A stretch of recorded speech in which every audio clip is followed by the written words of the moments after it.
Colin Trevorrow original script for episode 9 leaked and apparently has been like confirmed or like is pretty much guaranteed, like is pretty heavily true.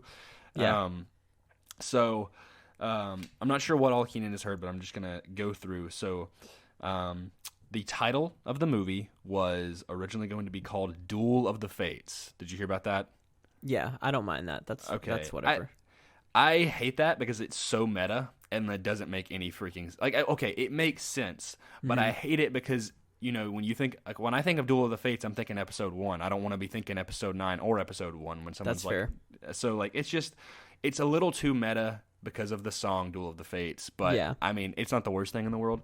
So I'm kind of going to get into like the big plots of like. By the way, if you haven't seen episode 9, I don't know what you're doing, but like I'm about to spoil that and then explain like the differences between that. So Yeah. I wrote down some bullet points of like major things in the new script that are drastically different from the actual Rise of Skywalker. Yeah. So the first thing is that like the First Order has completely like taken over the galaxy and like you're already laughing. What else is new? That's the Yeah. first sentence from The Last Jedi. The First Order reigns. Yeah. Yep. Okay, yep. They've taken over the galaxy. So Hux is the Chancellor. Wow. What is happening? Corus- I don't like this. On Coruscant. Okay, and so the Resistance tries to like hijack a Star Destroyer, blah blah blah. That went Palpatine well the first stayed time. dead. He's not even remotely part of the story. He's gone, and will not come back. Kylo Ren's like looking for like Darth Vader's castle on Mustafar, which kind of already happened, but he's being like haunted by the ghost of Luke, who is like really prominent in the story, and he's like trying to bring him back. Okay. I'm fine with that. There's some other stuff about like him trying to find like Palpatine's master and all this garbage. I don't freaking know. It's so weird. It doesn't make any sense. I'm like, this is a little too complicated. Something about kind of like Rey and Ben Solo like trying like they're contacting each other and they're thinking about like there's some hints that they may create like a new order and somewhere in the middle. And then, so something about like the end. There was a big final battle between Rey and Kylo Ren on Mortis from the Clone Wars. Okay. And she tries to redeem Ben, but he's too far gone to be saved. Yeah, Chewbacca flies an X-wing. I don't know. That's another thing that I heard. Oh wait, I didn't read this part. Interesting details like Kylo Ren forging a new mask of Mandalorian metal. That's so dumb. And then battling a hallucination of Darth Vader. Okay, that's actually kind of cool. Yeah, I would actually pay just to see that scene. Well, there's a short film on YouTube, so you're welcome. Yeah, and it's right before the Force Awakens, so I consider it canon. Yeah, it's pretty cool. I mean, it's like a fan-made thing. But yeah, so those are the plot points. Chancellor Hux, Palpatine stays dead. Rey, by the way, Rey is a nobody. She stays a nobody. Ghost of Luke is very prominent. Kylo does not get redeemed, and there's a final battle on Mortis. I like the Luke haunting Kylo Ren thing. I kind of thought that would happen. Boo, Kylo! Yeah. Go back to the light side. Yeah. Yeah, I don't know. Like, so this whole script leak came out. I don't know who's leaking this stuff, but they're not doing anyone any favors. Like, please just leave us in peace. So then there was that, and then there was the first script that was for the Rise of Skywalker that JJ and Chris Terrio worked on, which apparently got shot, and then they reshot it and changed everything up. Because like I think Matt Smith recorded some stuff, maybe. Or he was in it. So yeah, that was that one thing that I'm like, I remember. I still think about episode 9 that like Matt Smith was leaked to like be in the movie, and then he just never was there, and now he's in Morbius. Anyway. Yeah. Whatever.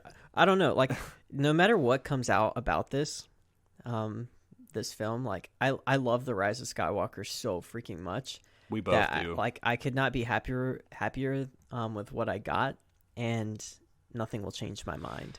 So this is a live thing that I've not talked about this before, but I think it'd be cool. So if you guys don't know, a while back we did a commentary on Infinity War before Endgame came out, and I would very much like to do a commentary on the Rise of Skywalker when it comes out. I think that'd be really cool because I think you and I are kind of like we really dig it, and I don't know, I just kind of want to watch it again. So, yeah, I mean, this is the thing with Star Wars. Like, no matter what, I'm always going to love Star Wars. Like, there's just these weird things that happen that you're like, okay, like you don't have to love everything in Star Wars, but I'm always going to love it. And if this had happened, like I would have been fine with it. But I prefer, like, I think the biggest bummer for me, if this would have happened, which most of this sounds decent in terms of like Coruscant and like the ghost of Luke and everything. My biggest thing would have been that Kylo Ren wasn't redeemed.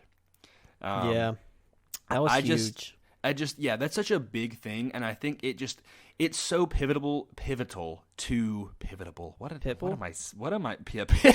Mr. Worldwide. No, it's such like a major theme of Star Wars to say that, like, you know, no one's ever really gone, and that's a big thing in The Last Jedi, which I still like that line. And it's like, it's such a big thing, like Darth Vader, he freaking just massacred all these Jedi, and he's killed like thousands upon thousands of people, and yet he's still redeemed. And it's like a thing that, like, you know, even though someone may have like committed terrible actions, there can still be good in a person. Granted, like, I don't think it's defending, like, saying that, like, oh yeah, we should give, you know, mass murderers like a second chance, like, but that's like why, you know, Vader dies, you know, like he achieves his purpose and he dies. Ben Solo does the same thing. He comes back and he achieves his purpose and helping Rey, and then unfortunately he passes away, but like it's still a really good character moment, and I think it's true to his character. Had he stayed on the dark side, I feel like I just would have been rather upset with where his character had gone. That I don't really like that. Even though, like, probably before this movie, I was like, you can't really redeem him. And then I didn't think that they could just essentially do the same thing that they did with Darth Vader, which is you kill him after he's redeemed, because then you have, you know, the whole thing, you know, where if Kylo Ren were to live, obviously there's going to be some sort of consequences for his actions, even though he's redeemed.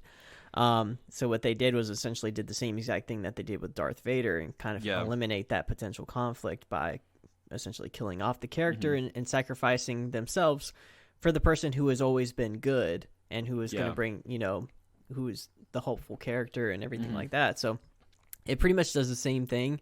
They pretty much do the same thing in terms of like redeeming and I've seen a lot of people say that, like, how, you know, Rise of Skywalker, I think we said it in our review, that it mimics a lot of Return of the Jedi.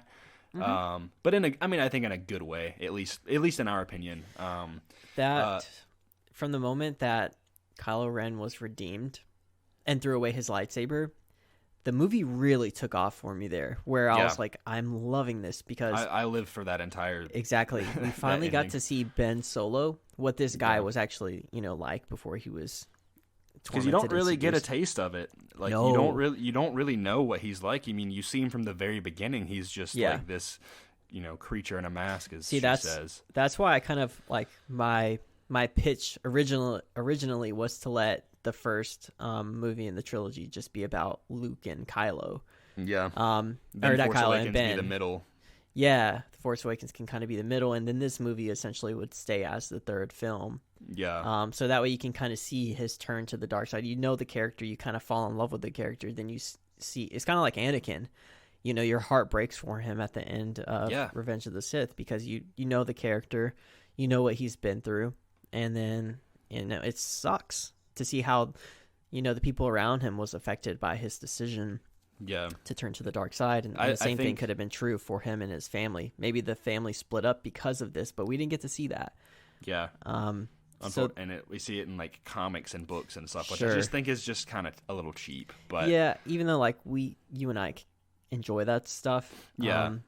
Because I see Star Wars more than just like a movie franchise. Exactly. Like, I love the movies, like, but I'm kind of like Star Wars is this entire just thing, this entity, you know. Yeah. But yeah, I think I just would have been upset because, like, Ben Solo, God, I freaking cannot talk. Ben Solo, Jesus. Ben Solo is, like, become one of my favorite characters, Yeah. at least in the films. So Agree. just seeing him kind of, letting go of this kind That of foolish dark side thing. Yeah, his turn to the light side would not have worked without Harrison Ford being present for that film. Oh my God. In that scene.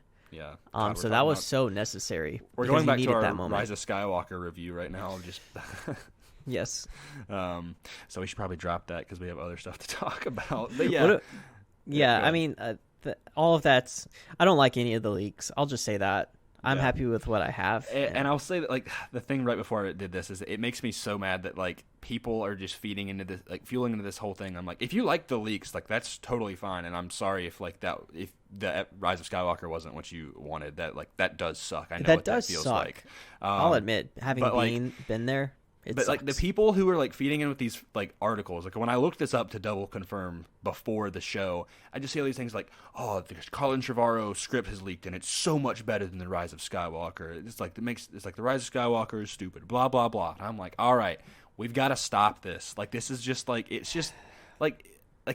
happened. It's in the past. Let it go. I mean, I like debating about this stuff, but I'm like, all right. I want at to this get one of point, those fanboys tears mugs now. that was It's a big ironic. that was a big thing that, like, I remember when that happened with The Last Jedi, and I was like, Yeah. oh my God. And it's like, and now it's kind of come full circle. Yeah, and I'm like, I feel like I can have one of those now. You're just sitting so at a true. table. It's just both sides. Both of the the roles have cheers. completely flipped.